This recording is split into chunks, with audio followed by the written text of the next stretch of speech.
नमस्कार, महाराष्ट्र के महानिर्णय में आपका स्वागत है। मैं हूं आपके साथ प्रीति रघुनंदन।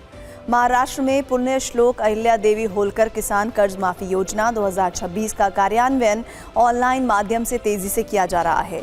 16,96,000 पात्र लाभार्थी किसानों की पहली लिस्ट जारी कर दी गई है। इनमें से 13,48,000 किसानों का आधार प्रमाणीकरण पूरा हो चुका है। आधार प्रमाणीकरण के दौरान आने वाली समस्याओं को दूर करने के लिए एक स्वतंत्र कार्यप्रणाली निर्धारित की गई है। लाभार्थी किसानों को जारी की गई लिस्ट में दिए गए यूनिक नंबर के साथ नजदीकी आपले सरकार सेवा केंद्र में आधार कार्ड और बैंक पासबुक साथ लेकर जाना चाहिए। लिस्ट में दिए गए यूनिक नंबर या आधार नंबर के माध्यम से एग्रीस्टेक पोर्टल पर ऋण से संबंधित जानकारी देखने के बाद स्वीकार्य या अस्वीकार्य का विकल्प दर्ज करना है और उसके बाद बायोमेट्रिक सिस्टम द्वारा प्रमाणीकरण किया जाएगा। अगर एक उंगली का निशान मैच नहीं होता है तो किसान को अलग अलग उंगलियों से कम 3 बार प्रमाणीकरण का प्रयास करना चाहिए। इसके बाद भी अगर प्रमाणीकरण न हो तो सेवा केंद्र संचालक के पास प्रमाणीकरण संभव नहीं है का विकल्प मौजूद होता है। तब सेवा केंद्र संचालक अपनी उंगली के निशान के द्वारा आधार प्रमाणीकरण की प्रक्रिया पूरी करेगा। ये प्रक्रिया पूरी होने के बाद संबंधित शिकायत ऑनलाइन माध्यम से तहसीलदार के पास भेज दी जाएगी। संबंधित किसान तहसील कार्यालय में अपनी पहचान प्रमाणित करने वाले दस्तावेज जैसे आधार कार्ड, बैंक पासबुक और 7/12 खसरा खतौनी प्रस्तुत करेगा। इसके बाद तालुका स्तरीय समिति द्वारा दस्तावेजों का सत्यापन करके व्यक्ति की पहचान निश्चित की जाएगी। मुंबई में Indo American chamber of commerce राष्ट्रीय परिषद 2026 का आयोजन किया गया। इस अवसर पर मुख्यमंत्री देवेंद्र फडणवीस और भारत में अमेरिका के राजदूत सर्जियो गोर सहित प्रमुख गणमान्य व्यक्ति उपस्थित थे। मुख्यमंत्री देवेंद्र फडणवीस ने कहा कि समृद्ध भारत के निर्माण के लिए महाराष्ट्र निवेशकों का पसंदीदा डेस्टिनेशन है। मुख्यमंत्री फडणवीस की उपस्थिति में महा डीबीटी 2.0 के तहत 29 नई योजनाओं का शुभारंभ किया गया।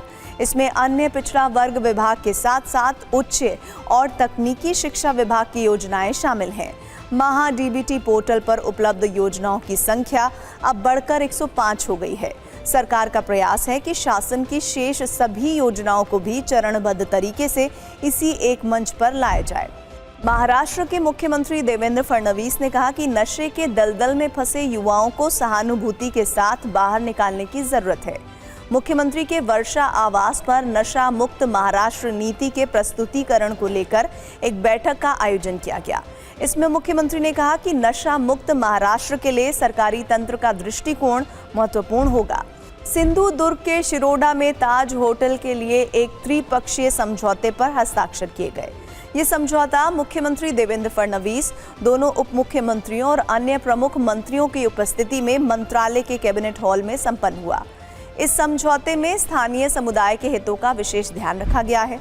मुख्यमंत्री देवेंद्र फडणवीस की अध्यक्षता में मृदा और जल संरक्षण प्रबंधन को लेकर एक बैठक आयोजित की गई। इस दौरान राज्य में जल संरक्षण के कार्यों, जल स्रोतों के पुनर्विकास तथा विभिन्न विभागों के समन्वय से जल प्रबंधन को और अधिक प्रभावी बनाने पर विस्तृत चर्चा हुई। नागपुर की पहचान माने जाने वाले ऐतिहासिक अंबाझरी तालाब का मुख्यमंत्री देवेंद्र फडणवीस ने जायजा लिया। अंबाझरी तालाब की सुंदरता और उसके पर्यावरणीय महत्व को बनाए रखने के लिए नगर निगम द्वारा चलाए गए जल कुंभी उन्मूलन अभियान का मुख्यमंत्री ने निरीक्षण किया।